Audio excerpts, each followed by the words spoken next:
So the course book, you go to the course book, page number 58, right? 58. So we think about how human society relates to the natural environment, thinking about energy sources and energy consumption and energy delivery. You know, once energy is generated, it is delivered to the consumption sectors like the industry and household. So if you understand the system of energy, you can judge in which way a society works according to the energy system. So we'll think about the energy issue, what energy means for human society. So first we think about transformation of human society and transformation of energy sources for production and consumption, right? And then we'll think about energy systems.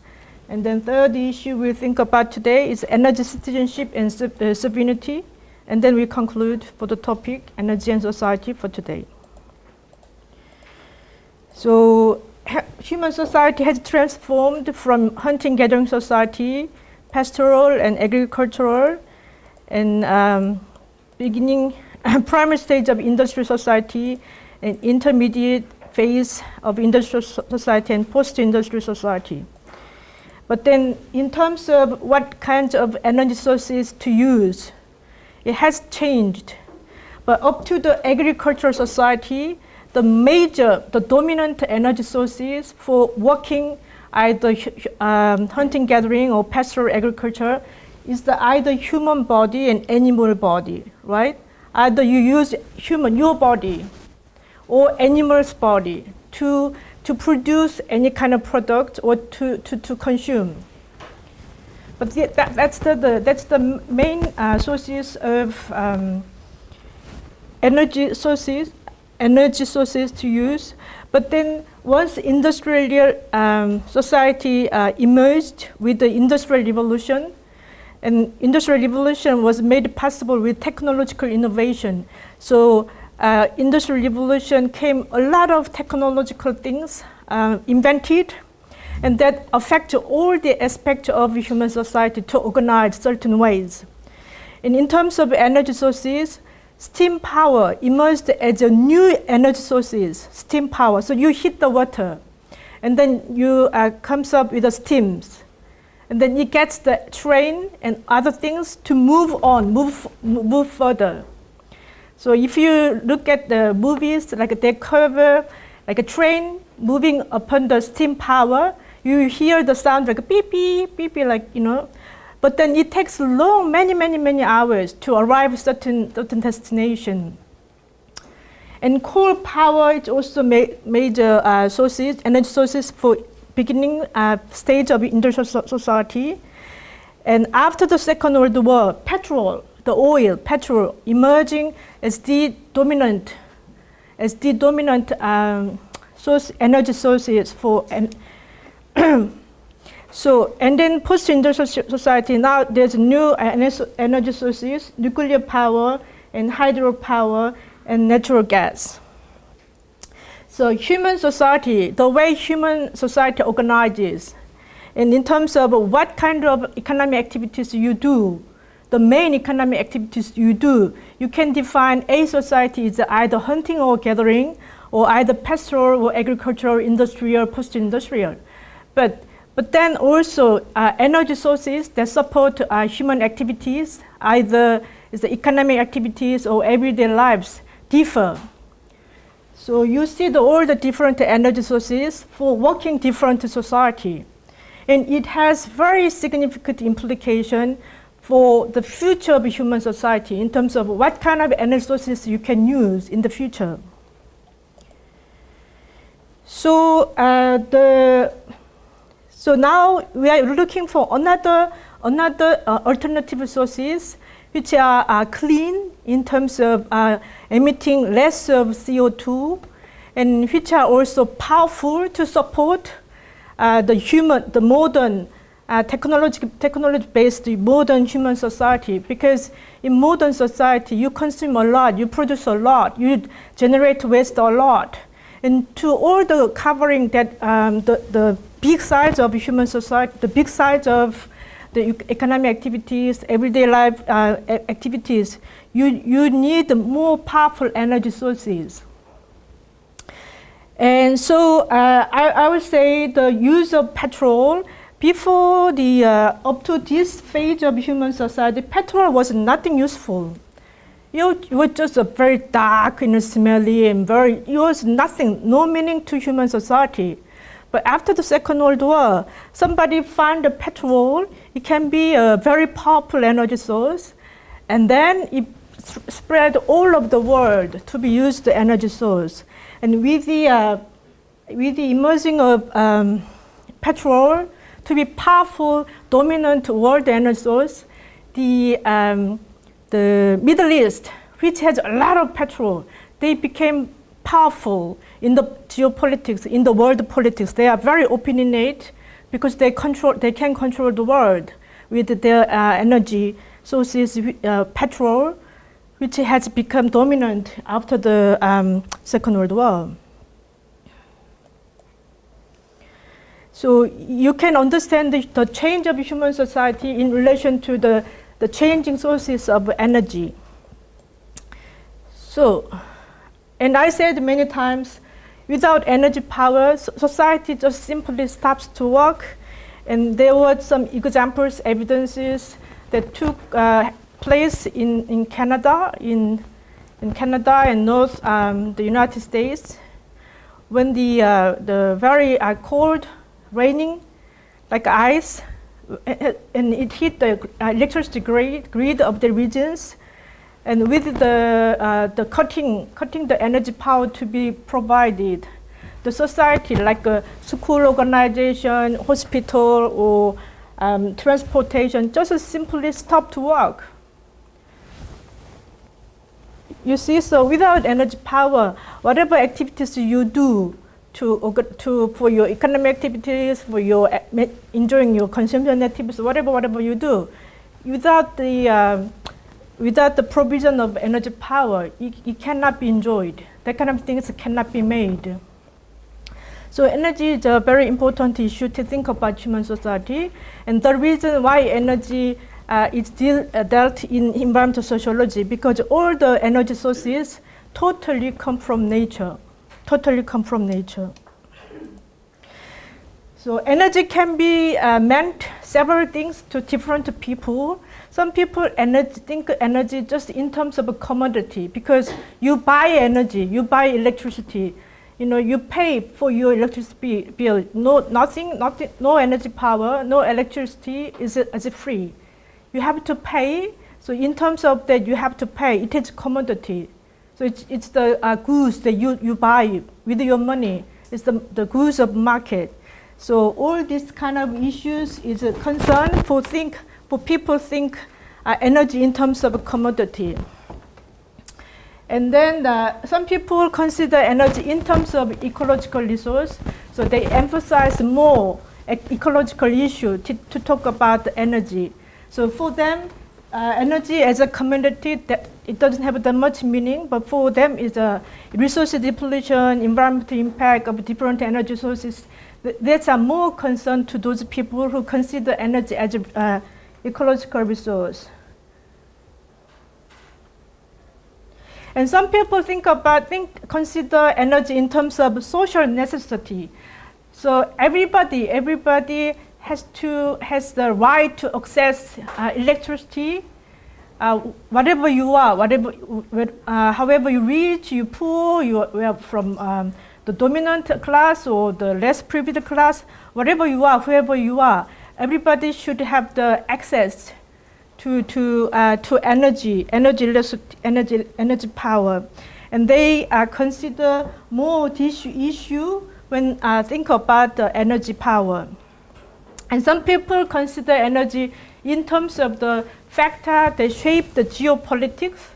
So every country has different geological characters, and which relates to some energy sources are a lot more available for certain countries, but some countries has nothing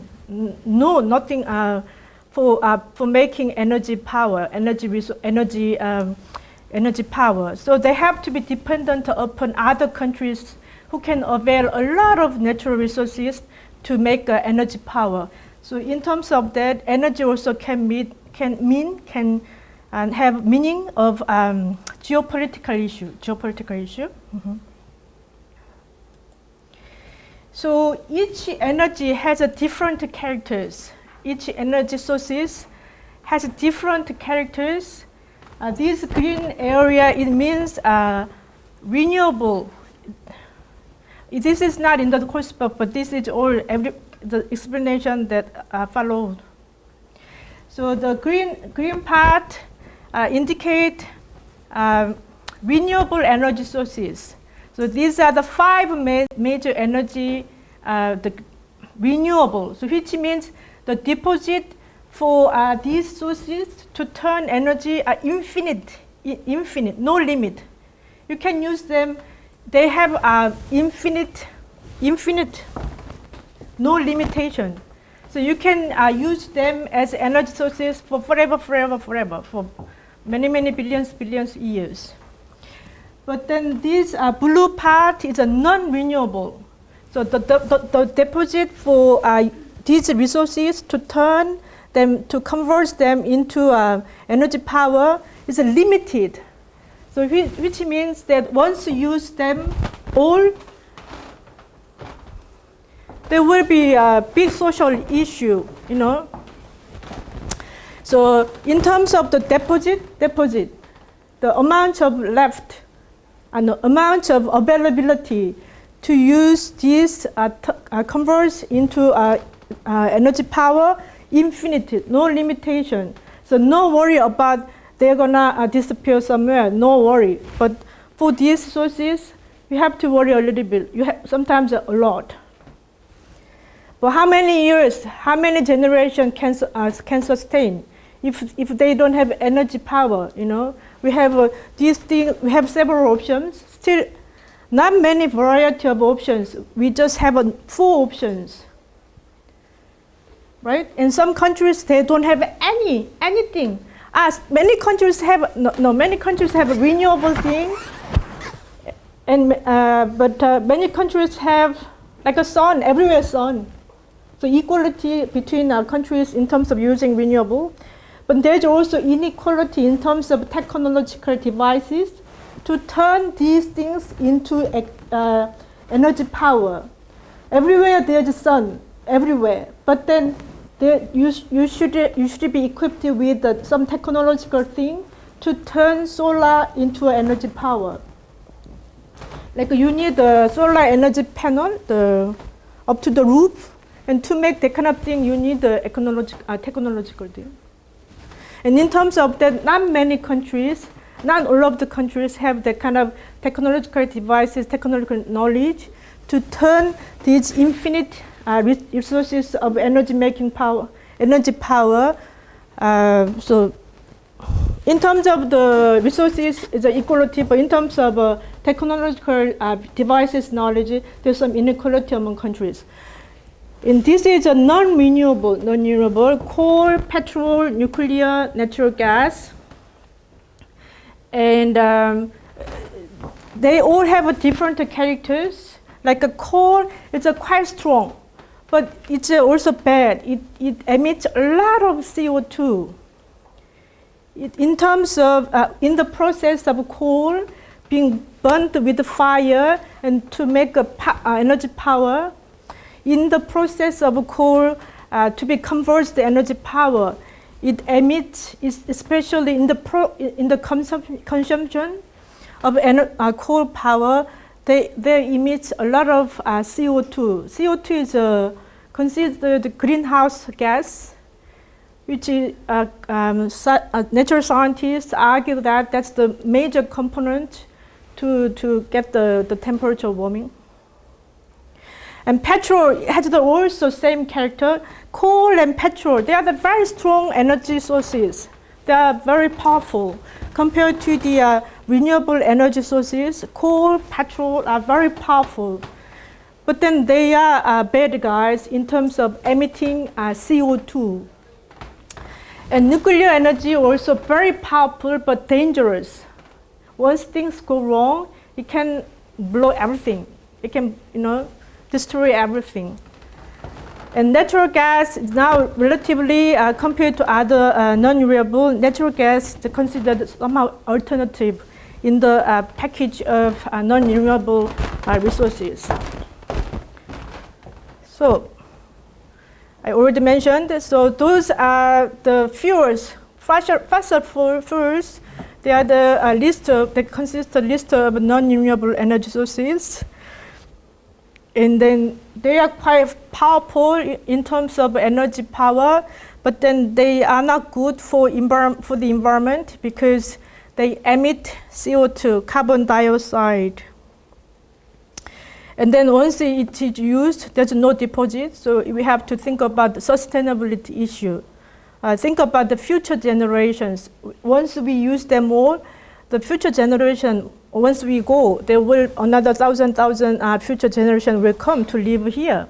But then if we use them more, what they're gonna use as energy resources? So we have to think about sustainability issue.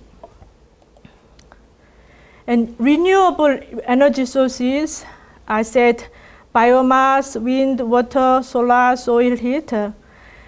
But compared to fossil fuels, renewable energy sources are very weak. It's not that powerful. That's the reason that many countries are very reluctant to energy transition from using non-renewable energy sources and using renewable sources. Many countries are reluctant because to support modern, contemporary society which has a lot of production, which has a large size of production and consumption, to support that kind of society using renewable sources is somehow unmatched. The energy power coming from renewable sources are somehow not strong. But then there are a very high expectation for producing a lot, consuming a lot. So there's somehow like a mismatch. But then compared to the fossil fuels, non-renewable energy sources, renewable energy sources are considered clean energy. So which means there's a very small impact, very small negative impact upon natural environment. So it is considered clean energy, and it is considered future energy sources. Because when I say future energy sources, when you think about future generations, and when you think about the health of natural environment, global environment, renewable energy sources are very, the correct energy sources to use. But then I said, if you want to use renewable energy source, you need the first technological devices, and then you have to reorganize the contemporary consumption-based society. You have to reorganize, either reduce the size of consumption, or you have to reduce or reorganize the way you do your economic activities. Because it's compared to non-renewable energy sources, renewable energy sources are relatively less powerful, which means it cannot generate as great as the energy power compared to non-renewable energy sources. And this shows the in the United States, in the world, 1970s, 1990s, the dominant energy sources have changed for the 20 years, 1970s and 1990s. So there are 5 major energy types, which are coal, petroleum, natural gas, hydro, and nuclear energy. And hydroelectricity, as I said, it's a renewable. And nuclear energy, natural gas, and petrol, coal is the non-renewable. But you see the big change for the 20 years, from the 70s up to the 90s. You see the big change for the use of nuclear energy, right? For the use of nuclear energy. So nuclear energy, in terms of the composition size, it has become like 8 times much larger. So in 1972, nuclear energy just consists of less than 1% to produce energy power for supporting United States. But in 1994, nuclear energy becomes generated more than hydroelectricity, and then the 8% of the total energy power produced in the United States, it becomes 8%. So a lot more than hydroelectricity. And another big change is less of the use of natural gas. And for the whole world, the change of the using energy supply. It's also, you can indicate it's a big change for using the nuclear energy, right? So looking at the table, the key most important energy sources that support United States and the whole world is the petrol. So I say the petrol became the dominant after the Second World War up to the 70s. But then in the 70s, there was an embargo on the United States. So one of the reasons why United States have put a lot of invest on nuclear energy is somehow to keep their energy, to keep their country safe, not to be dependent upon the petrol dominating countries. But still is a large number. To use petrol, about 40% is the major, but you will see the big change for nuclear energy to become larger in terms of energy supply.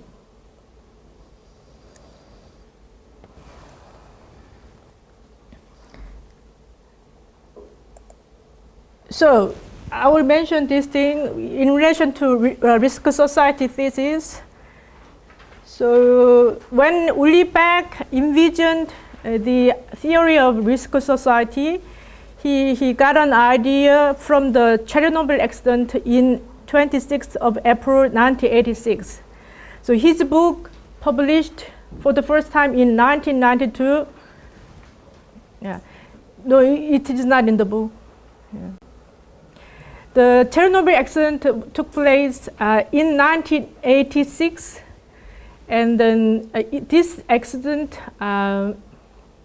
impressed Uli Beck a lot. And then the reason he got up an idea of risk society, that's one of the reasons that pushed him to conceptualize contemporary society in terms of risk. The Chernobyl accident. So it shocked many people. And then Uli Beck, conceptualized contemporary society in terms of risks that are manufactured through technological devices. And then the accident. So Chernobyl is a nuclear power plant in the Ukraine, but with the side effects enormous, and somehow it is all the time comparable with the nuclear accident in Japan in 2011. So it was a very shocking event. You consider the big change, the nuclear energy became quite emerging. You see the big change? Just 20 years after, nuclear energy, in terms of generation, the power generation and consumption, it has become bigger. But then between these things, there came this, and it somehow shocked people, and to get people suspicious of the usefulness of nuclear energy, particularly nuclear energy as an alternative to petrol and to gas. Some people like nuclear energy because it's very powerful, and also some people consider it clean in terms of CO2 emission, but it is dangerous because it uses uranium, and in uranium waste, the nuclear waste, it can be very dangerous. So in terms of risk. Nuclear energy has a lot more than other energy sources.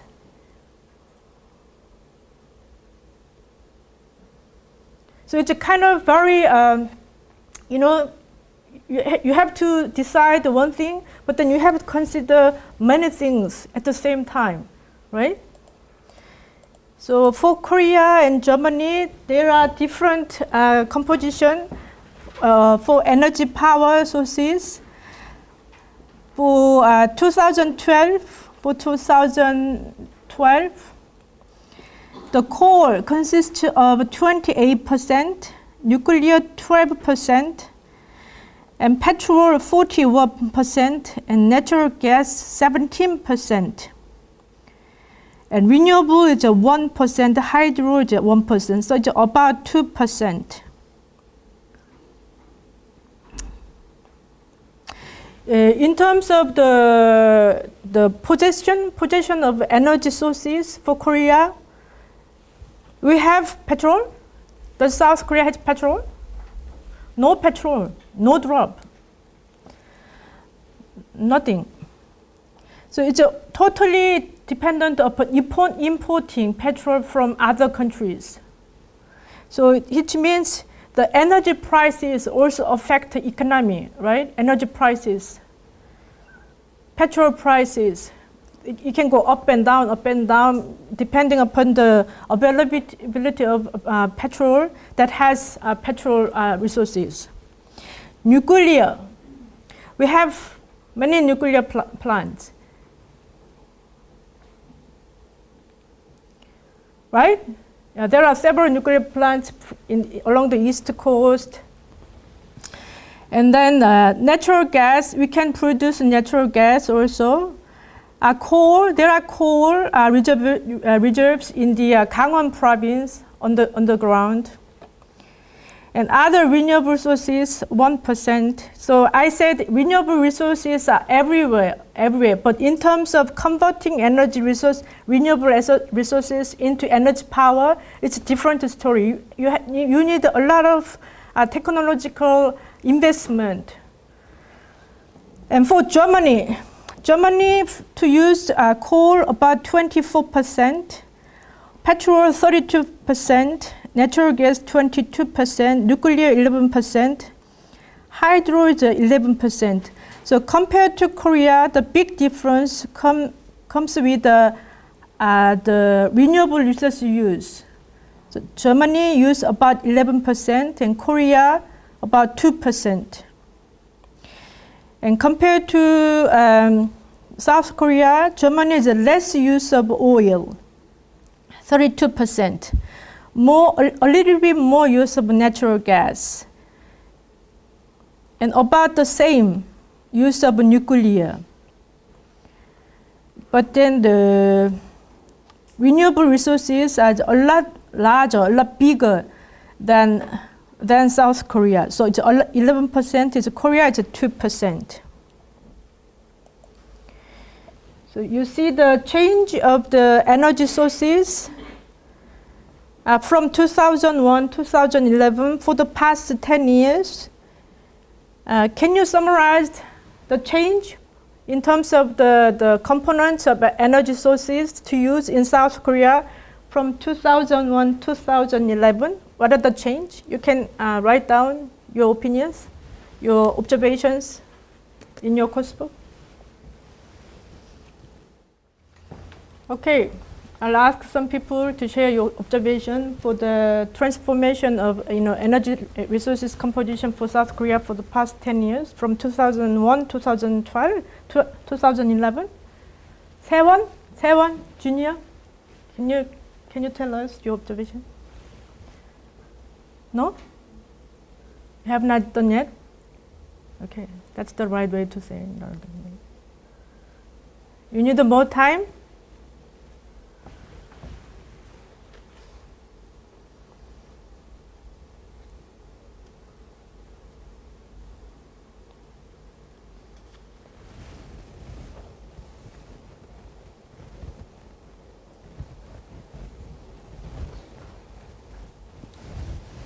Okay, Hyuna, can you share with us your observation? The fossil fuels has increased the amount of renewable resources or resources are not really changed. Sorry? The amount of fossil fuels Mm-hmm. increased, Mm-hmm.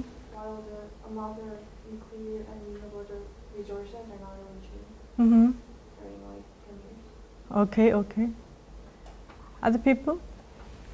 Sewan, senior? Well, I also observations. Mm-hmm. I think all three have increased in their amounts, but in the case of fossil fuel, it increased greatly, and then nuclear, and then followed by nuclear, and then in case of renewable energy, there's not that. There's only little increase. Mm-hmm. Mm-hmm. Yeah. So these are the non-renewable, right? Non-renewable. So fossil fuel is a coal, petrol, natural gas, and nuclear. It's a non-renewable, but it's not fossil fuel. But then the composition of energy sources, energy sources for South Korea is the the most of the energy power comes from non-renewable, and then the renewable is very limited, very small, very limited. So the contribution of renewable energy sources to generate electricity power or energy power. So electricity is another naming for energy power. So you can say either electricity or energy power. So in terms of energy generation, energy power generation, the contribution of renewable energy sources is very limited. And for the past 10 years, the amount of energy power generation has increased a lot, right? Has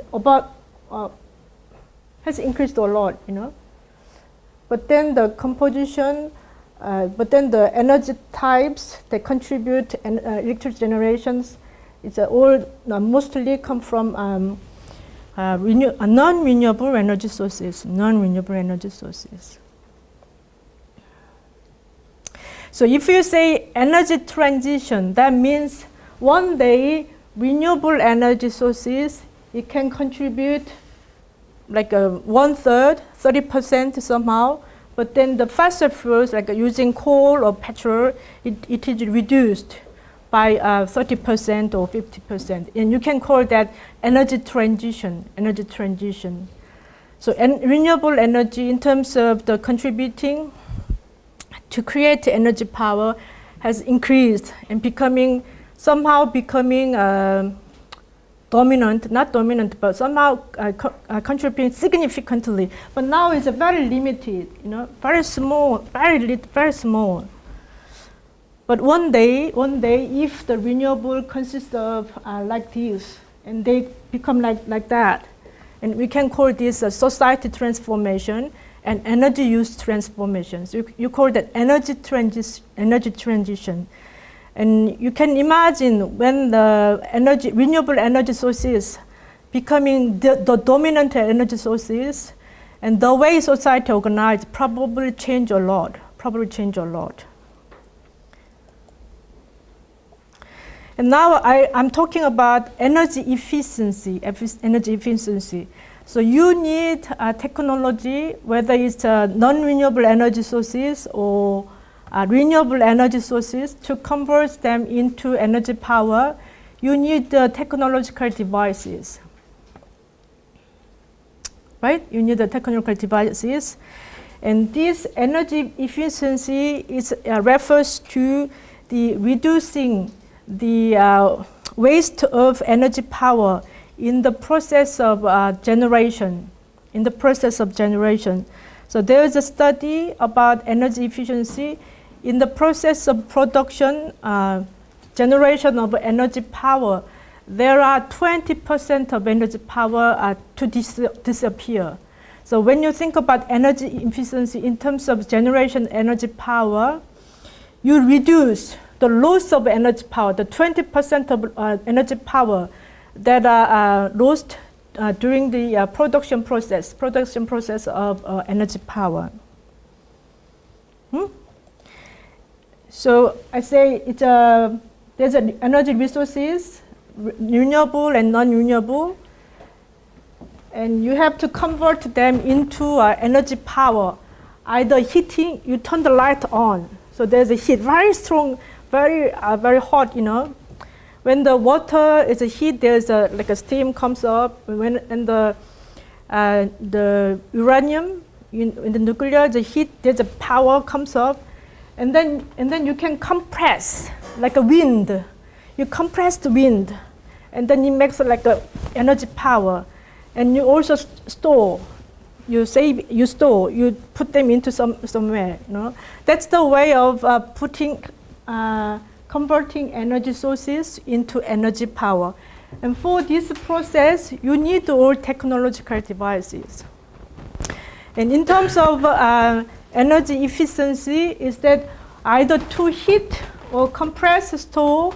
There are 20% of loss of energy power. So in terms of technology, in terms of energy efficiency in the production process, is you reduce with technological innovation. You reduce like a 10% and 5% loss of energy power.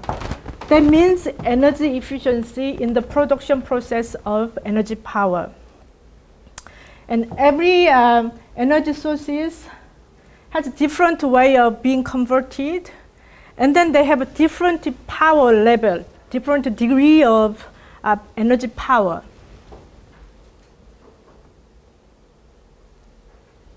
So all energy sources have different characters, and there's another dimension of energy efficiency in the consuming products. So you will see if you return home, there is energy labeling onto many kinds of household goods.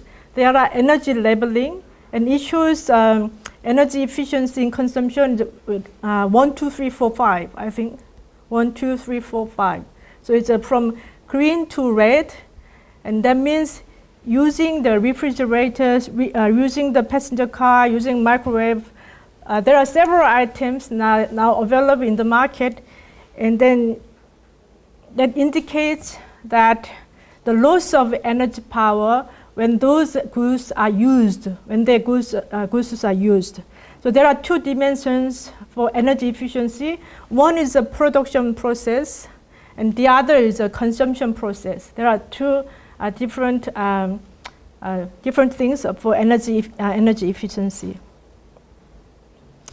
But then we can ask whether the energy labeling that indicates different amount of energy loss, so which means energy indicating energy efficiency for different household goods, whether it can influence people to change their consumption purchasing behaviors when they choose household goods, or when they choose some whatever manufactured goods with the energy labeling, whether that influence people to choose products that have higher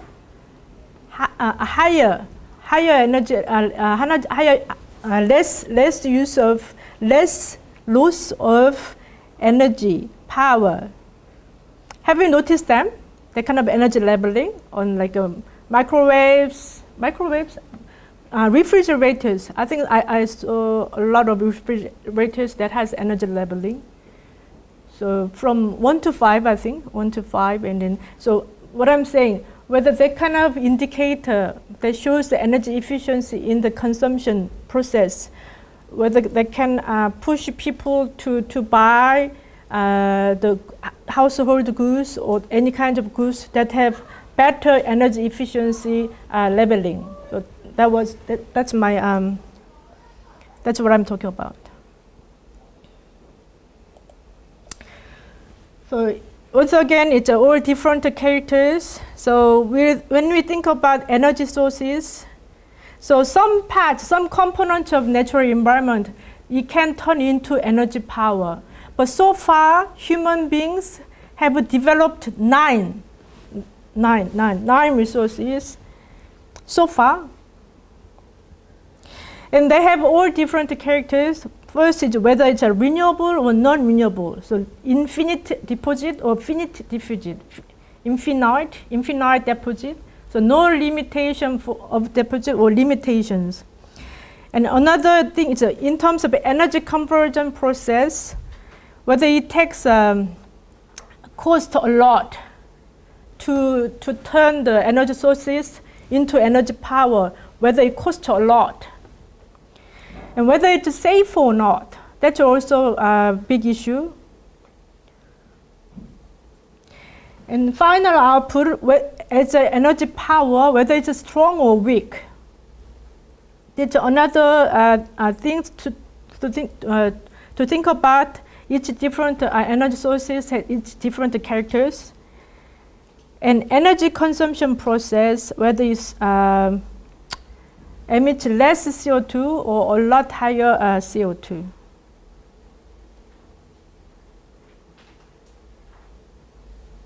So now in Seoul or major urban cities in Korea, the fine dust is a big issue in terms of air quality. And many things contribute the fine dust to take place. And in terms of the energy sources, I heard recently government decided to shut down some of the old the coal power plants because they believe that the coal power plants, so the facilities are quite old. So they consider they contribute a lot to the creation of fine dust, and they decide to cut down those old facilities, those the power plants with the older facilities.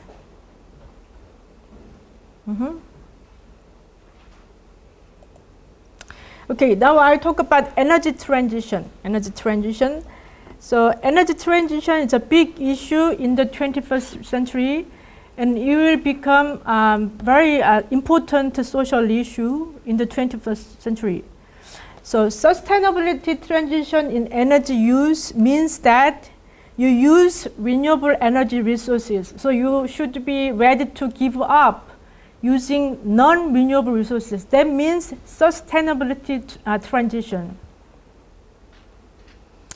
So you have to think about the following generation to come, and you also think about the global warming, because those fossil fuels, non-renewable, except for nuclear energy. Some people believe that nuclear energy is very clean, you know. Think about in the beginning phase of nuclear energy production, many people consider that nuclear energy will be the very best alternative for petrol before the Chernobyl. Many people believe that. Why? Many people consider that nuclear energy is safe and clean, and number one. But Chernobyl accident just blew that kind of dream, you know. So you think about the reduced CO2, which are now considered to increase the risk of global warming, and also the somehow negative impact upon the atmosphere. And you also have to think about future generations. If you keeping using non-renewable, when the deposits come, nothing left to use. So in terms of sustainability transition, you use renewable energy sources, and that's for the clean development. And we will learn about the Kyoto Protocol 2 weeks after, when we talk about the global environmental politics. So sustainable transition in energy use is the global recommendation that were made in 1997 according to Kyoto Protocol. So now every country is encouraged to join the clean development process, and energy transition. So that means you are encouraged to use gradually or ambitiously, like Germany, to transit from non-renewable resources, non-renewable energy sources to renewable energy sources. And there's another recommendation that your country are encouraged to produce technology that can reduce the loss of energy power, and they can loss of the energy power in consumption process.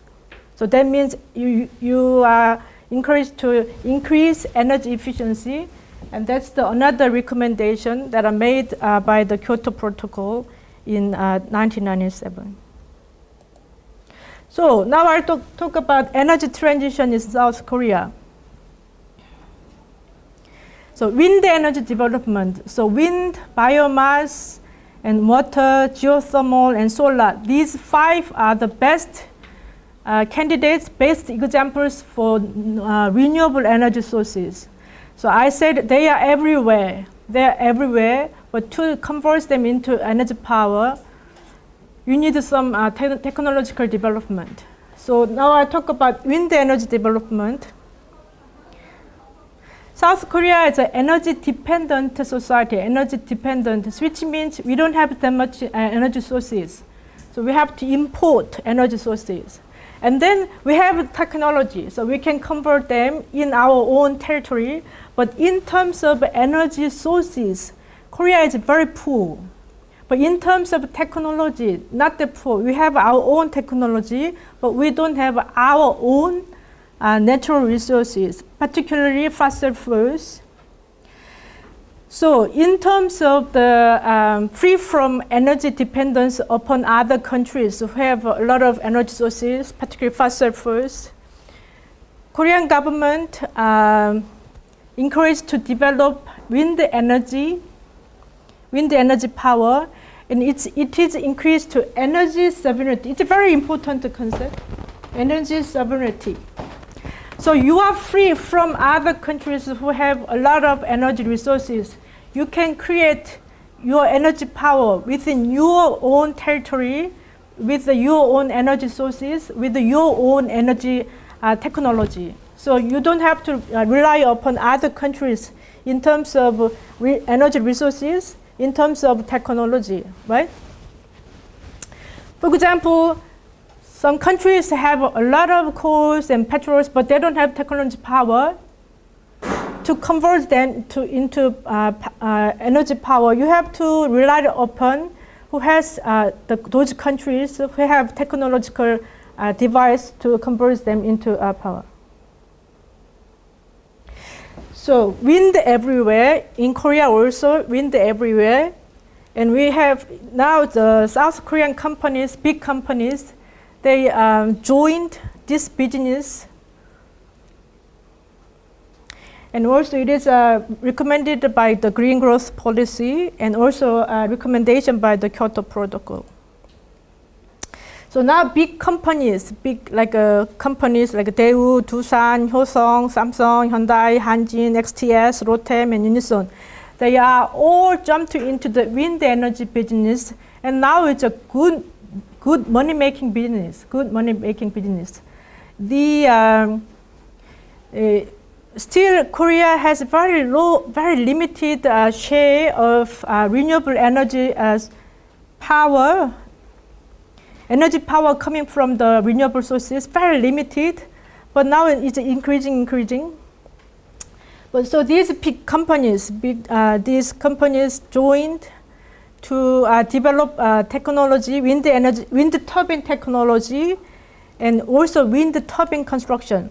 So you need to capture wind energy, you need wind turbines, right? Wind turbine.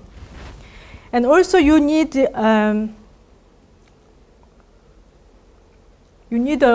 have to build wind turbines.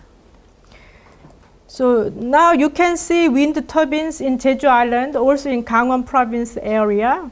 And all the turbine construction are made by one of these 9 companies. So it is called 21st century new business item. But then compared to the like a biomass or geothermal and so on, wind energy business is becoming larger and larger in South Korea. So it began in 2006. It has become about 10 years. And then wind turbine construction and how to run wind turbines and so on. So these companies, they make wind turbines and they install wind turbines in somewhere. Also in other countries, they export those wind turbine technologies and wind turbine constructions, particularly in China.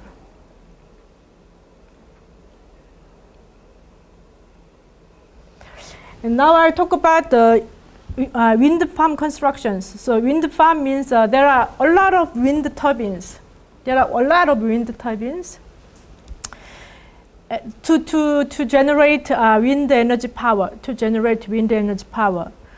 But there's some debate whether it's a NIMBYism or PIMFism. So NIMBYism is not in my backyard, and PIMFism, please in my front yard. So some people of some residential areas, some people in some regions, they want to they want to have wind turbines construct their areas. But some people, they hate wind turbines, they hate the constructions of wind farms. For example, in Europe and Australia and North America, some regions of people, some people, they do not want. They make protests and they make a strong against the movement. The strong movement against the construction of wind farms. Why? Why do they want?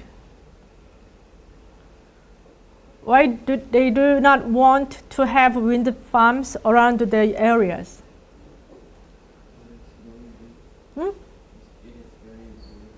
Yeah, it is very noisy. Have you seen wind turbines? Have you seen? Yeah. It is very tall. And then it is noisy. And some people say that it destroys landscapes, the view. So it's the issue of NIMBYism. Wind energy is considered green energy, renewable energy, blah, blah, blah.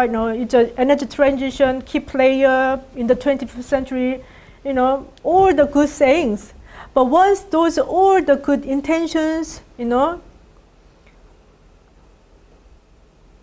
are putting into real action to build wind farms, some people say, no, we don't want, no. So now governments, they want to build wind farms, but people resist the plans. But against that, contrary to that, some regions of people, they welcome, please into our place, please. At least they say, we don't care, we don't mind. You can come to our places. Why? So it's a different, two opposite attitudes towards the construction of wind farms. Why some people welcome and why some people they resist?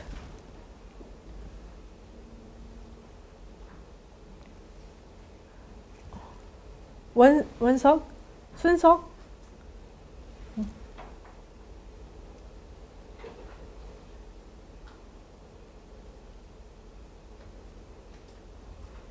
Some people, they at least they don't resist. They say, well, okay, you can come to our place.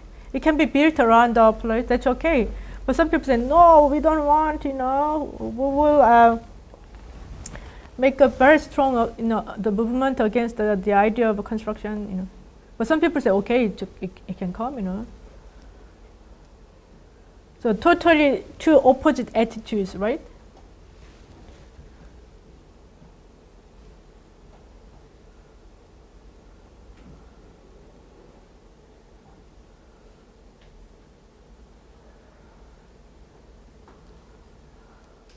Why some people they welcome? At least they don't resist. Willoha. Sunseok, do you have idea? No? Willow. I guess we either find it useful Mm-hmm. or it contributes to the economic activity. Like it generates electricity for the city. So the company who build the farms, they give the free electricity to the regions of people. Yeah. Oh yeah. Mm-hmm. And then. So the people are not so adverse to wind turbines being near to their homes. Yes. It's an economic reason, right? So those regions who at least do not resist for the construction of wind farms around the areas is poor. So they don't have much resources upon which the economic activities can be made. So as Rose, that's your first name. Rose said, currently, at least for the case of Jeju Island, but electricity is not free provided. But then they received some compensation from the government and from the private companies to allow their land to be built, the wind farm constructions. They can receive some compensation money. So basically, those regions who do not resist, they are poor areas, poor regions. So some wind turbines are very tall. It's about 220 meters. And so I will talk about the case study, wind farm construction in Jeju Island. If you visit Jeju Island, you see wind turbines along here's the east part and that's west part, and it's the south part. And Jeju Island is a primary industry based. Last week I mentioned the primary, secondary, and tertiary, right? Jeju Island's economy is based upon the primary industry. For example,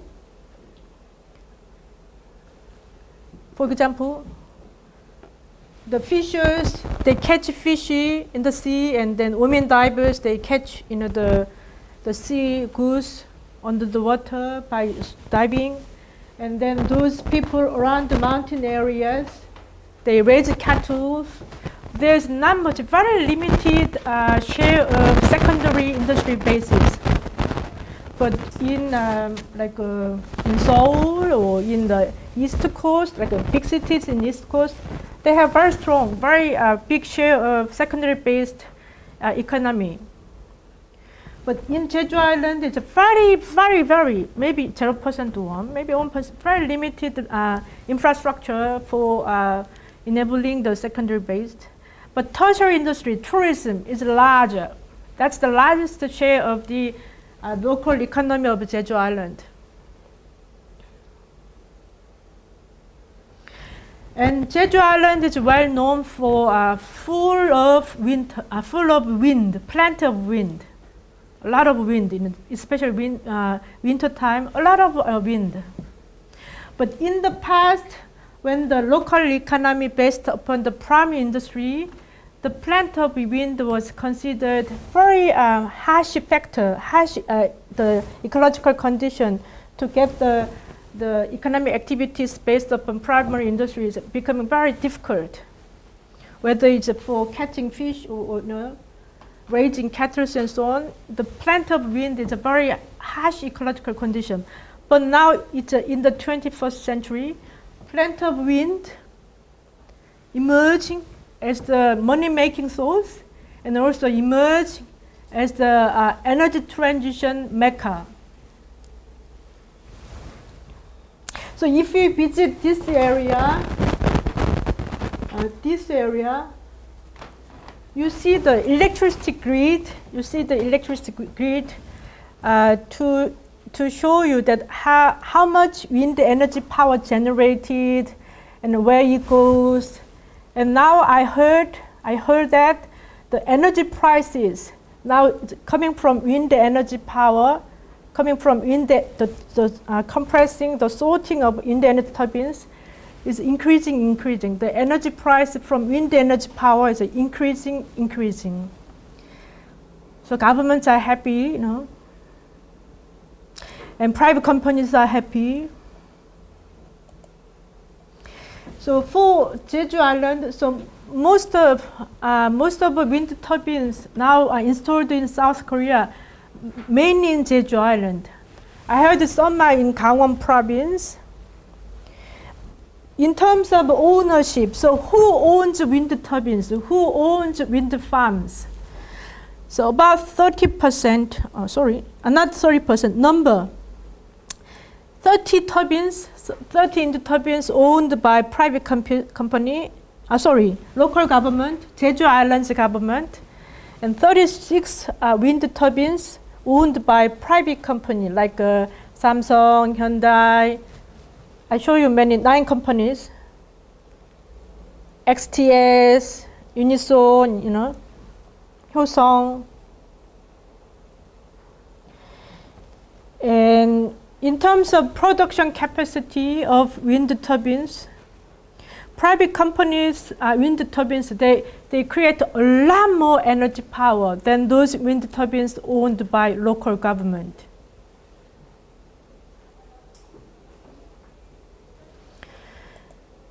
So you see the wind turbines along the coastlines.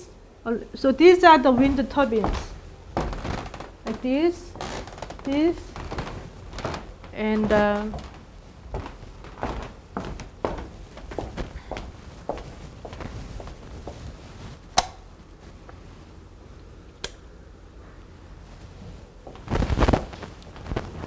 you can see this. They are the wind turbines. So Jeju Island has 2 parts of human residence. Human residence settlement were made along the coastline and around the mountain area. There is a highest mountain in South Korea, which is called the Halla Mountain, in the middle of the island. In the middle of the island, there is a highest, the point of mountain. So Jeju Island people, they settled down along the coastline. It's like Australia, along the coastline, and some people around this area, mountain area, this area. So now the wind turbines are installed along the coastline, along the mountain area. So one time I studied this wind farm construction case with my Japanese colleague, and I brought my colleague to here, and he said it's beautiful. But, the scenery in the mountain area, I brought him. It's it's a very small mountain, but he said it's beautiful. And now there's another wind turbines is offline, so in the sea. Not offline, off the sea, off the coastline, in the somehow many meters away from the coastline in the sea, you can see also wind turbines. So that was the fieldwork I made in 2011, I think, 2012. But now it's a lot more wind turbines are being built in Jeju Island. So for the case of wind farm construction in Jeju Island, it's the case of PIMFism, not NIMBYism. No, I heard very few resistance against the construction wind farms in Jeju Island. And when I interviewed some local people, they mentioned that now there's a negative change in the sea. The sea is becoming dirty and sea is unhealthy, so fish is not enough, and so on. And also raising cattle, like it's a bit becoming the difficult thing to do. So for them, wind energy development does not much for energy transition, but rather it means somehow the alternative economic source, alternative economic source for their survival. So they can receive some compensation money from the government and from private companies for allowing their lands to be built, the wind farm construction. There's several specific contract with the companies.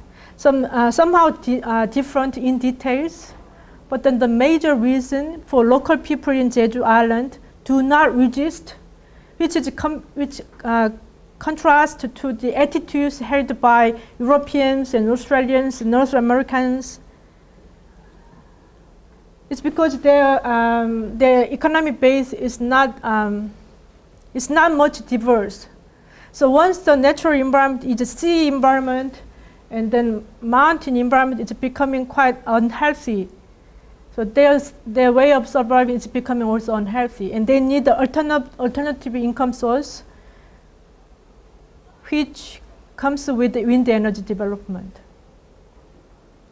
In Gangwon province, probably the same story, I guess, Gangwon province, but still the wind energy development in South Korea is mainly based in Jeju Island, Some people said it's not good for tourism landscapes, but when I talk to local people, pointing out that kind of issue, they say, we are not quite sure, So the same project, the construction of wind farms, that can mean different things to different people. But for Jeju Island, it's a new crops for local development with the compensation arrangement. Okay, we'll have a break. We begin 12 o'clock. So the topic for today is in what way you can understand the human society in terms of energy use, energy generation, energy power generation, and energy consumption. So energy issue, I guess it probably will be more important in the 21st century, because you need energy, all the aspects of human society organizations, whether it's for school, whether it's for the hospital, whether it's for transportation, every part of a human modern contemporary society, they need the energy provision. And for that, you have to produce energy power. And for that, you need the energy resources. So it's a very important issue to support how you can support contemporary modern society that is based upon energy provision. And also, you have to think about the negative impact coming from energy generation, energy use. What kind of energy you use that has significant implications of whether it impacts negatively or positively upon natural environment. So in Seoul, like a lot of people and a lot of households, a lot of buses, a lot of cars. There are thousand, many things, a lot, So, and you use a lot of household goods, many different, in a variety of household goods.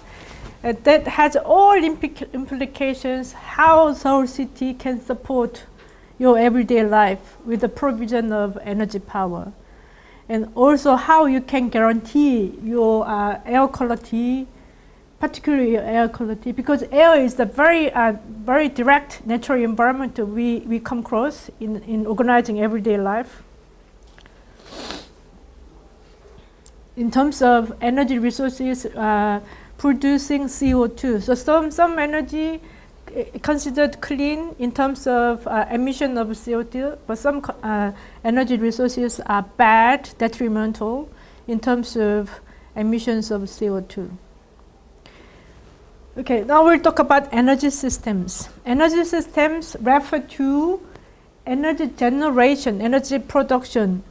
And once the energy produced, it should be delivered to the consumption sectors.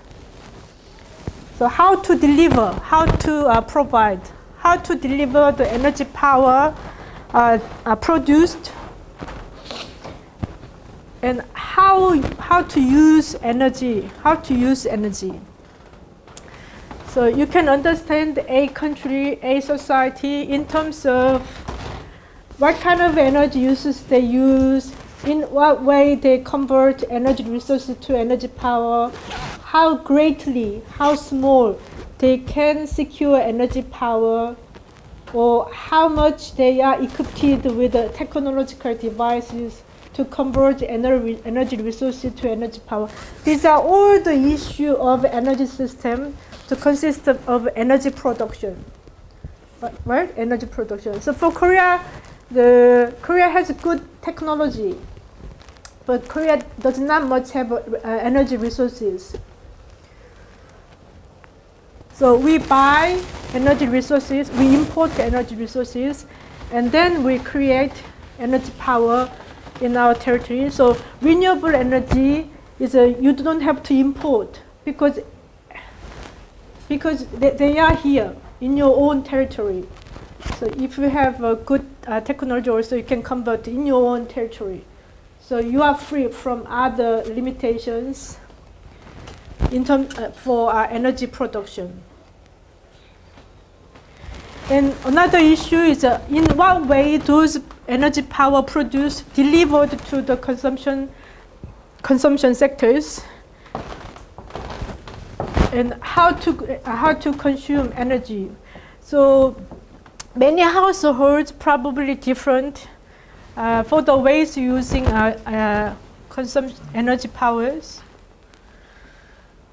Some households probably pay a lot for the electricity. That means they use a lot of energy power. And also some industry sectors, they probably pay a lot of electricity power. And that means they use a lot of energy power.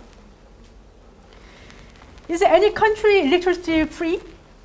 So you don't have to pay. Is any country?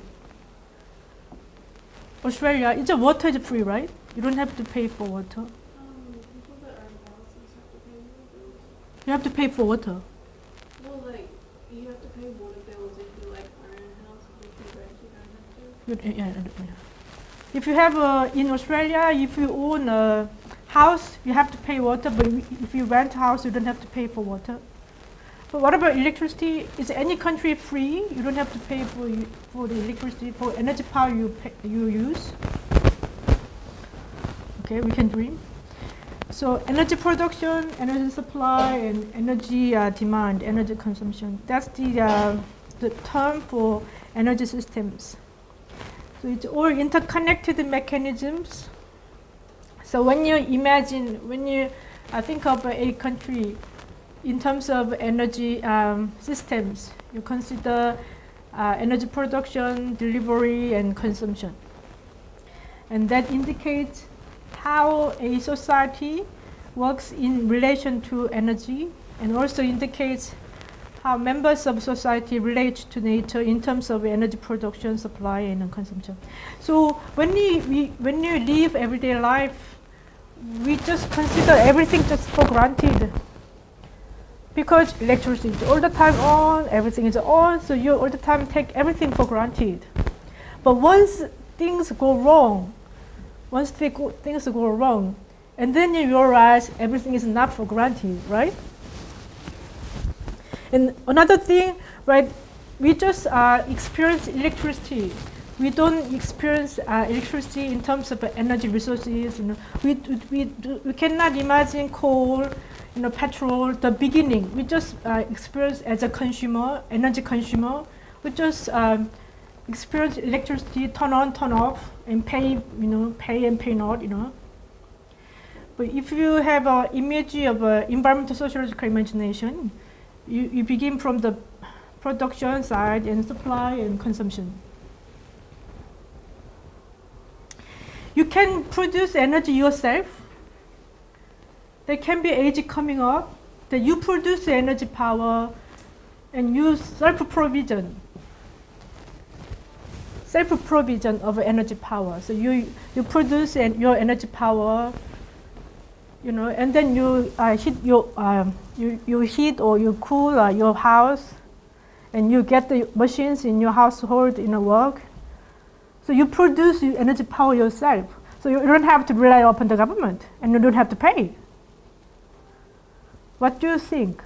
That kind of time will come one day. Self-energy generation, energy production age. So you don't have to pay. So you just put the panel or whatever, and then you produce energy power for your household or for your life. It can be possible. 원식. I've seen in television that some villages in Europe are doing similar things, but still it's not as efficient enough. So they still have to get electricity from the electricity companies. Mm-hmm. Mm-hmm. But one day will be possible. Well, in the far future, I think it may be possible, but not in the near days. I think. Not in your life, not in your lifetime. Okay. Anyway, we can think about that kind of also possibility, you know. So, energy systems it all help us how society works, how whole the society works, because energy all relates to your economic activities, your everyday activities, your consumption activities. It all relates to all your behaviors.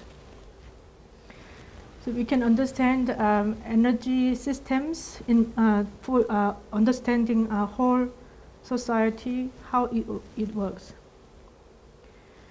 And energy sovereignty is about the political power, that you are free from other impositions, other limitations, that if you are lack of energy resources, you have to rely upon those who have many resources and so on.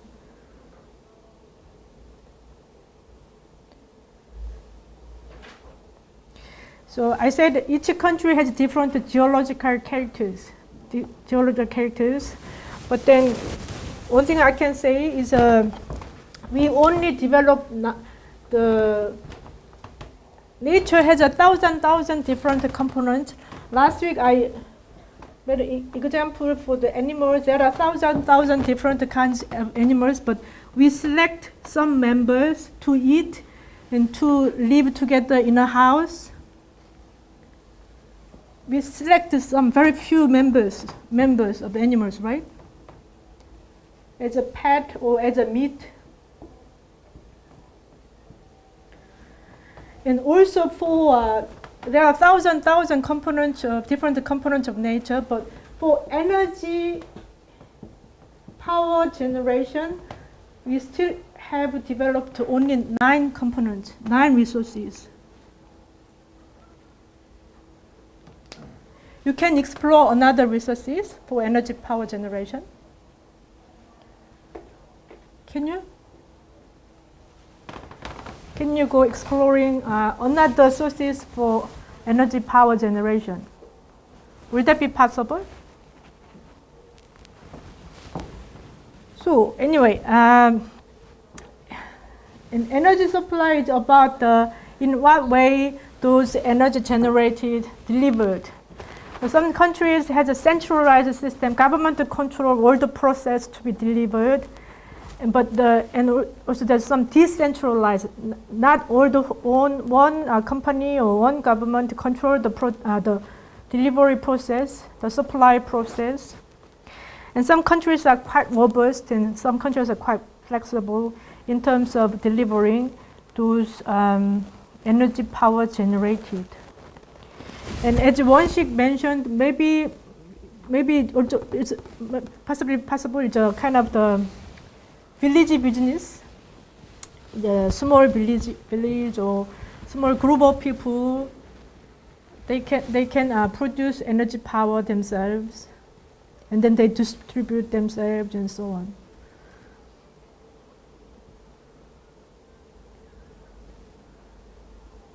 And also we have to think about the price.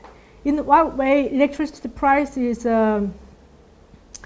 fixed? In what way the electricity prices can be decided?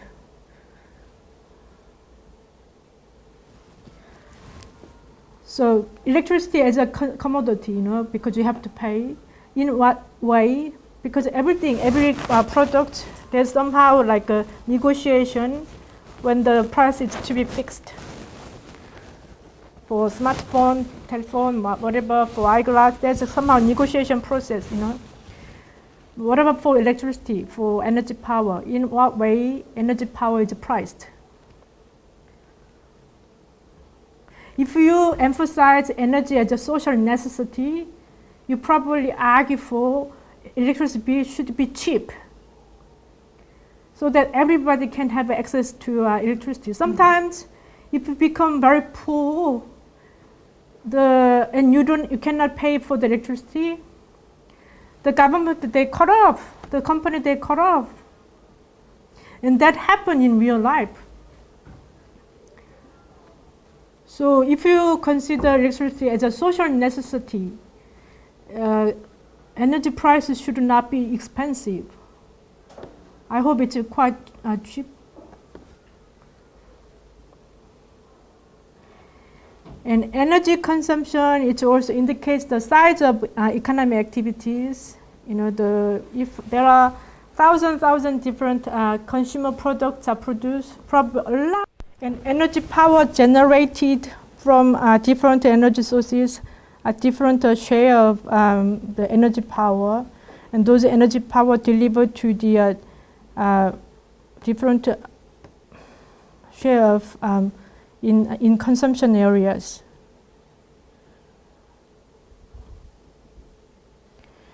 And for the United States, they sometimes export. Also, they can export about 4% about energy power they produced.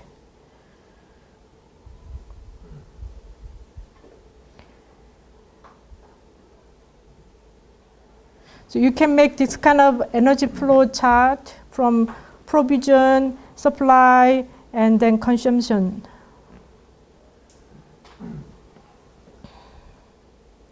It's an energy flow chart, production, supply, and consumption.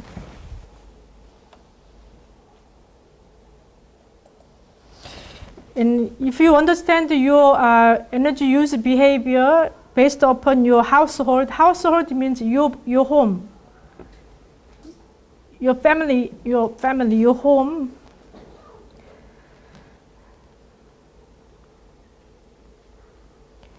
So the amount of energy power you use is indicated your electricity bill, right? Some household. It also depends upon how many people lives in your household. Now it's I heard the one-person household in Korea is now increasing. Does that have a negative impact or positive impact about energy consumption? The one-person household is increasing. Does that have a negative impact or positive impact upon the energy use?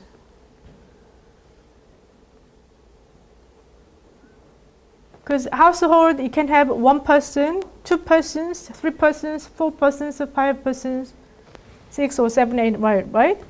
But in Korea now, it's a one-person household is increasing. Have you heard that? The household structure of South Korean society is now is a one-person household is increasing. In terms of consumption, energy power consumption, they kind of change. That kind of change would need more energy power or less energy power.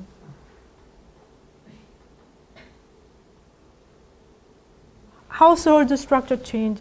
Before, the major type of household is a four person or 5 person or 3 person. But still one household person is not dominant. I heard it's about 20 or 30%, but it's likely to increase. But that kind of household structure, that kind of household type would need more the energy power or less energy power? Mm-hmm. I think we need more energy power because now instead of like a family sharing the heat and the water, there's just one person who has the whole apartment heated. Mm-hmm. Mm-hmm. As opposed to if they were living with two people. Mm-hmm. I mean, in theory they might use less water, but they might be using more electricity and heat. Mm-hmm. Mm-hmm. I don't think so. Correct. Yeah. Excellent. Yeah. There's a theory that the one-person household increasing, that has significant implication for the increasing the energy power.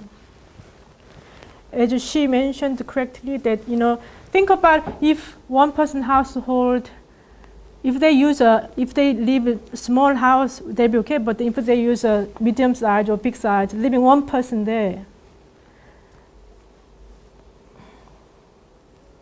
there's no share with the other household members, but there's all different set of household, and they use all the energy power only for himself and herself. But that means that indicates significant increase in energy power for the increase of one-person household.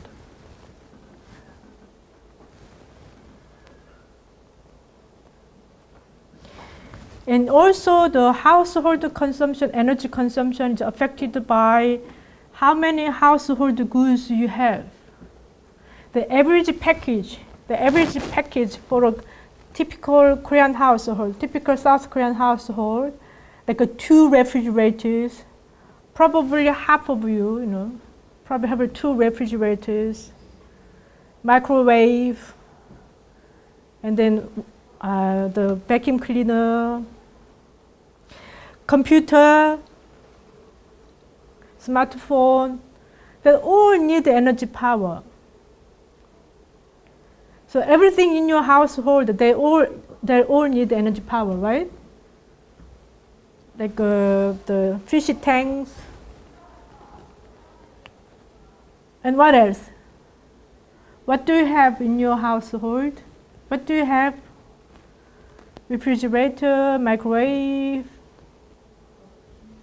television, right? Television. 2 television. Now many households have 2 television, somehow 3, sometimes 3.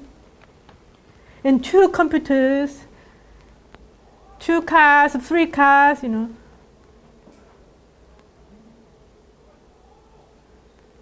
And what do you have in your household? So that's all very just package, If you go to any household, it's kind of very package, typical the outlook of South Korean household. So imagine that in Seoul, the average household in Seoul are all equipped with that kind of household goods, and that has all implication for in terms of the emission of CO2.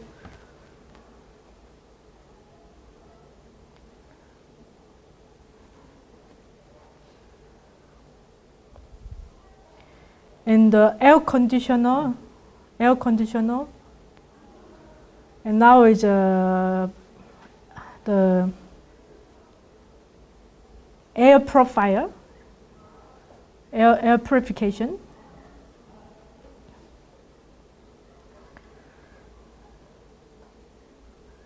So that has all implications for how much energy power you use on a household level, because everything you need, most of them, they have to be connected on. They have to be plugged in. So that means those things have to be plugged in. They all need the energy power. And then to support that kind of consumption styles in household, there should be energy power generated to support that kind of consumption sizes. So sometimes in summertime, all of a sudden electricity provision just gone, you know, because too much overdue the burden. All of a sudden, too many people use, you know, too many electricity goods at the same time, so it's a kind of overload the provision. So overcapacity. So the provision tank just cannot resist, cannot support that kind of consumption behavior, the kind of consumption styles, you know. Plugged in, every household, you know, every household goes plugged in. So it's kind of overload, too much. And also length of hours spent for certain type of household. And your habit, like how to use computer, like there's a kind of the behavior that can save energy for certain household goods. There's some manners of using household goods that can reduce your energy power, energy consumption demand, right? So you can understand the patterns of energy use, energy behavior in a household.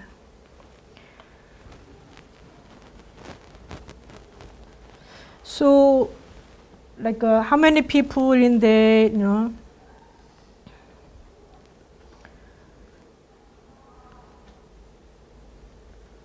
and how rich and how poor they are, you know, how educated they are. You can consider all the sociological variables, whether it's the urban area or rural area or mountain area, which area you live in use more energy power. So if you consider, you know, electricity just as a commodity, so you just pay and that's it. That's the way of considering energy power, electricity as a commodity. Like I want this and I pay and that's it. But if you consider electricity as a ecological resource, as a geopolitical issue, as a social necessity issue, you have some different view about, you know, using energy power, paying electricity bill, and so on. So you can understand your household energy use behavior compared to other household, whether your household spend a lot more energy power that are generated in your country, or very frugal way, very small amount of energy power compared to other household. And there's another issue in terms of household goods having energy efficiency labeling, energy efficiency. Like for example, the highest energy efficiency labeling products, they are normally more expensive or more cheaper than those energy labeling with the least energy efficiency. They are more expensive or more cheaper?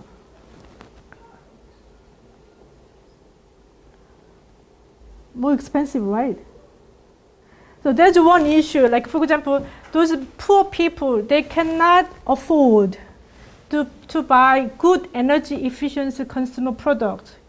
And it has somehow a negative in result to them to pay more electricity bill, which means there's somehow economic burden upon them because they are poor, but then they are not. So it's somehow like a, how can I say? So they cannot afford to buy good energy efficiency products because it's more expensive than those who have less energy efficiency consumer products. But then they end up paying a lot more electricity because normally the highest energy efficiency products, they can save energy power. So that means that it reduces the electricity bill. Understand? Understand? Yeah.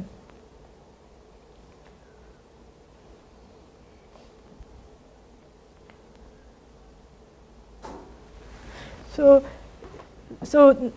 we can think about energy in terms of the ecological resource, in terms of social necessity issue, and in terms of geopolitical issue, you know. So which means if consumption side, household, and too much demand for energy power, then your government has to produce a lot of energy power. And that means your government has to import a lot of energy resources from overseas.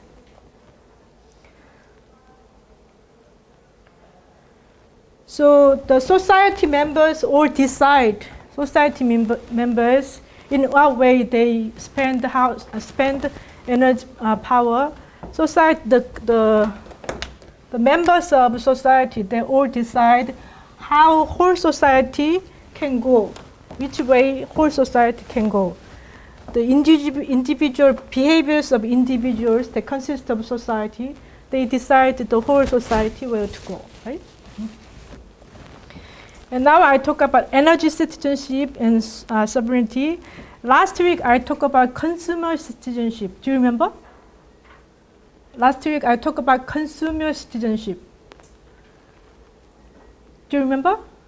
Yeah. So the consumer is just an end user of any product. Consumer is given a political implication, political will, political right, political implication, political agent, which means consumer is given a power to control the production process.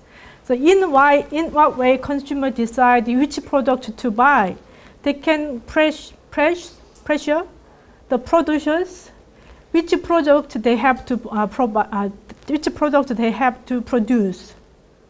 Because consumers, if the consumers do not choose certain products, and they probably one day will disappear in the market.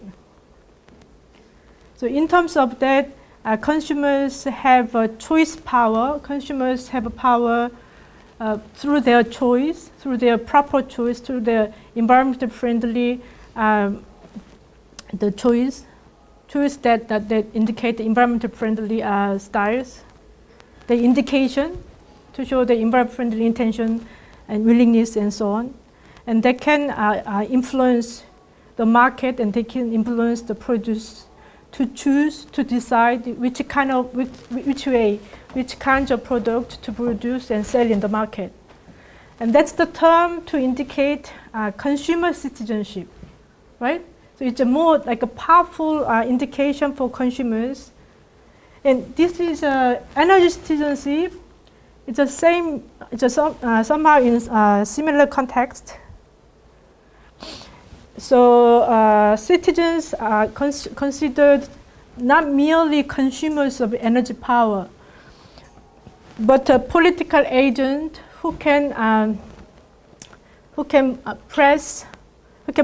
give a pressure upon the energy power generators. So private companies or government, they are involved in produce energy power. So if people have a different vision for using energy power, so more willing to change using their electricity behaviors to renewable energy sources, and it's kind of all kind of social movement and so on and so on. And then the sustainable transitions in the 21st century will make a visible the project. The real project, not the dream project. So that's the idea about energy citizenship. So now there's a big emphasis upon just normal people, ordinary people, for the sustainable transition, whether it's for the buying behaviors, purchasing behaviors, and the using energy powers. For the sustainable transition, there's a strong emphasis upon the roles of ordinary people. So they should be the agent of change to push the government and to push the producers and to push the market to transform into environmentally friendly. Would that be possible?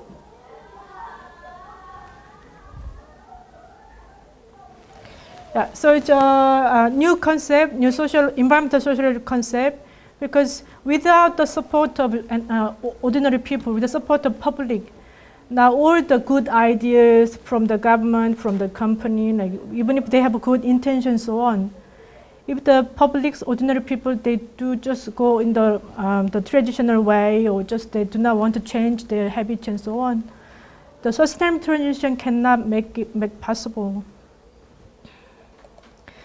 And energy sovereignty and security. So it's a geopolitical issue. You consider energy as a geopolitical issue. So with your own territory, with your own characters, your ecological characters of your own country, so you do solve all energy problems in your own territory. So you can obtain energy resources in your own territory. You can convert your energy sources into energy power with your own technology. So you don't have to depend upon other countries. So you are sovereign. You are self-dependent. You are not dependent upon other countries. Why energy sovereignty is important? Why is it an important issue?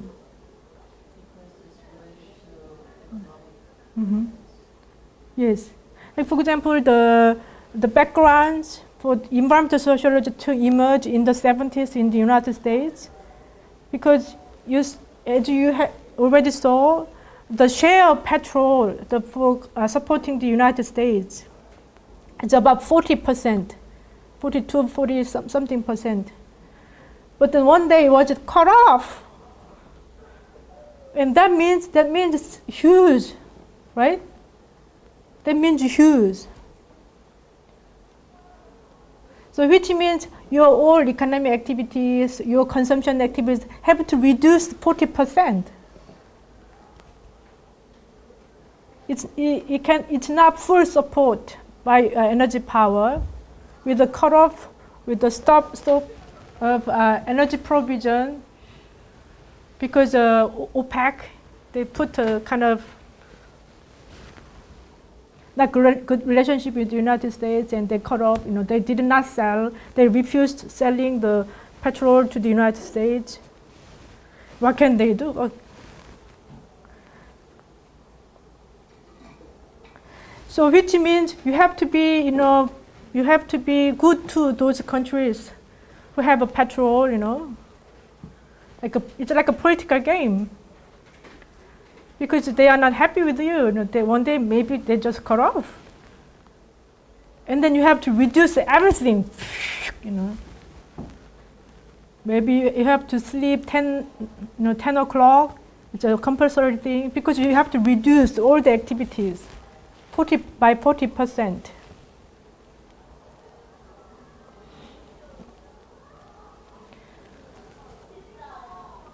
So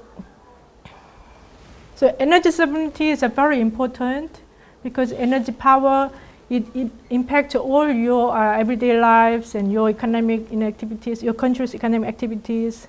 It's a very political issue. So it's energy citizenship and energy sovereignty is putting energy into a political issue.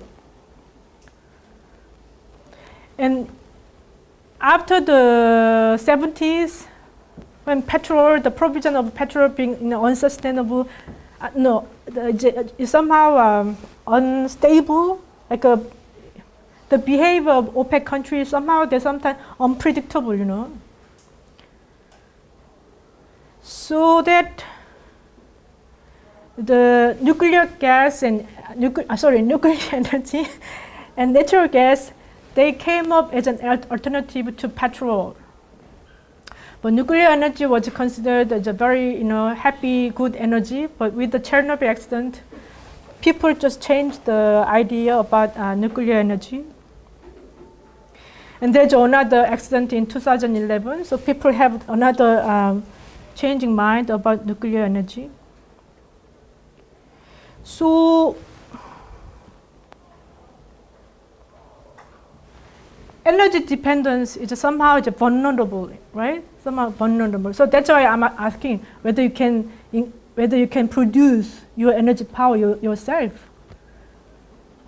So even if your country does not go along with the OPEC countries, does not go along with Russia has a lot of natural gas, you know. So Russia, the voice of Russia is rising up in the world politics. So even if your country is not good terms with Russia, you don't have to worry because you can self-provide yourself. And you can keep going on what you are doing. But you are very dependent upon other countries for your energy resources and technology and so on. You become very unstable, right?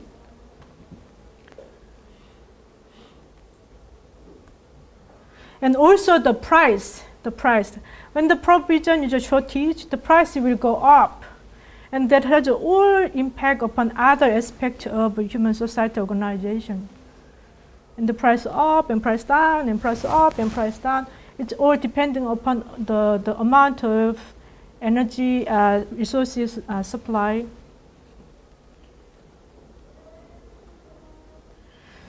So we begin from the natural resources, we begin from nature, but then to linking nature with the human society for energy power, it has very several implications, right? Several implications. So before I go to conclusion, I ask you to look at the article in energy policy.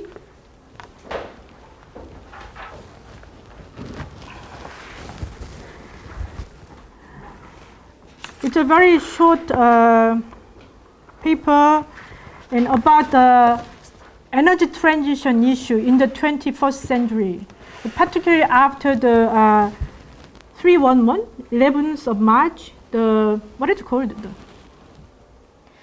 The Japan's, the tsunami, and afterwards, nuclear power plants, it's blowing. So the title is Japan's Post-Fukushima Challenge, Implications from the German Experience on Renewable Energy Policy. So Germany is considered among the leading countries in the world in energy transition to renewable energies, right? So I ask Jihyun to read the abstract.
Yeah, so after the Fukushima disaster, now Japan, they want to transform their energy policy following the German's case into a renewable way. And there's somehow the data in page 8.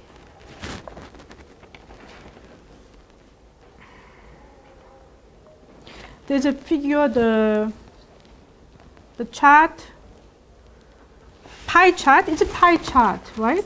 This pie chart to indicate the share of energy resources for producing energy power for Germany and Japan. We looked at Germany already.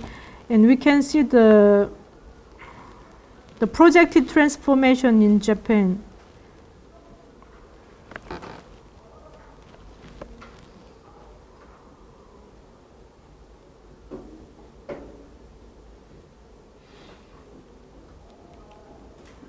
So 2009 and 2012, the indicator, the unit of the electricity power, energy power is a TWH.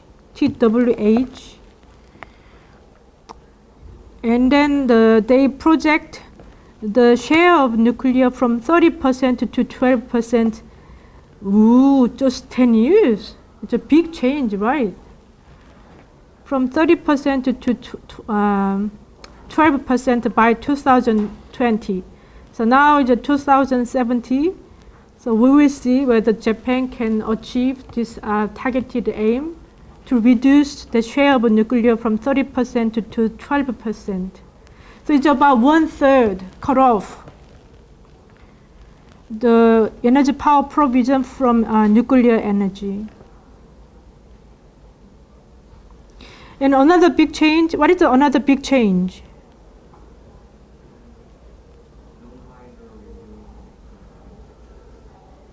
Yes, non-hydro renewables. They want to increase a lot more.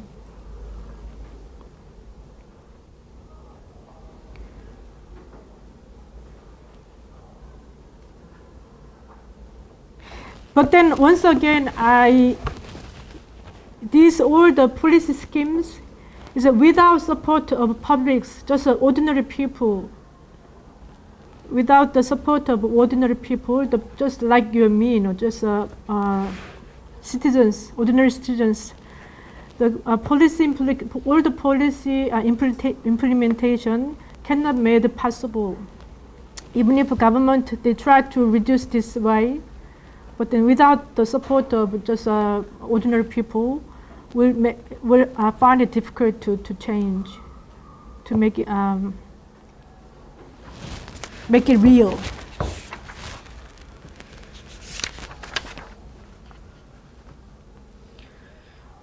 Okay. Do you consider the energy power, the electricity or energy power coming from renewable energies?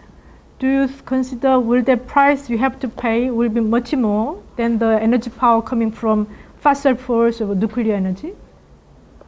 In terms of price, energy prices, what do you think? Do you think the price, energy power, the price you have to pay for energy power from non-renewable or renewable, which one do you think is more expensive?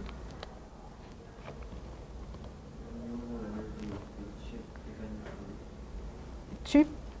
Because? Because in the long term, fossil fuels would cost us a lot of money, not in just industrial work. It will destroy the environment more, and it will cost society a lot of money in the long term. Me also, I consider cheaper because you don't have to import the resource themselves. You don't have to import them, right? But then to support, to maintain the current size of consumption activities, they probably have to reduce because the amount of energy power coming from the renewable energies probably less enough, not big enough. I'll think about it. I found it, which one is cheaper or in terms of price you have to pay, So price is also important to attract the support of ordinary people. So that's also good thing to study. Okay, we will conclude.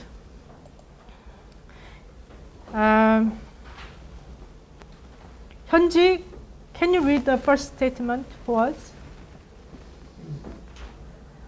Energy power enables society to operate properly. Without energy power, society stops to function. And Damaris? Human society has used different energy sources through different time periods, being And 서정?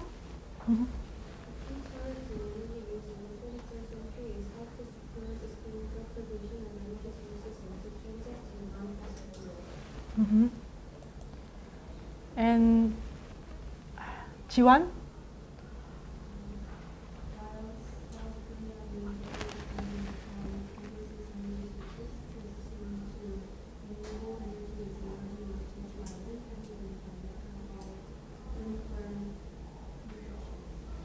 And what's your name? Sorry, you.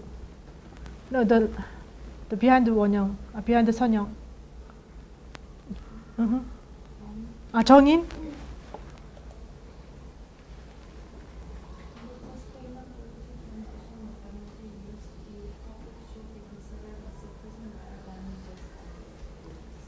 Okay, so next week we'll think about ordinary people, right? Just ordinary people like you and me.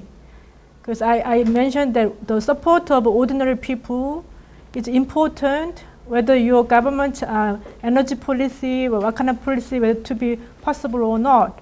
And it's all about in what way ordinary people, just citizens, in what way they consider environmental issues, environmental problems, how much they are willing to change their behaviors, and what kind of knowledge, environmental knowledge they have, and so on and so on. So next week we learn about ordinary people, right? So you think about many issues in relation to environmental problems. In what way ordinary people, just normal people, they consider environmental problems. So we have the findings from a survey. So we asked some people in what way they consider environmental problems. There's a real response. In what way people they react to environmental problems. So next week we'll think about ordinary people. Okay? So a bit earlier. But that's all for today. Okay, I'll see you next week.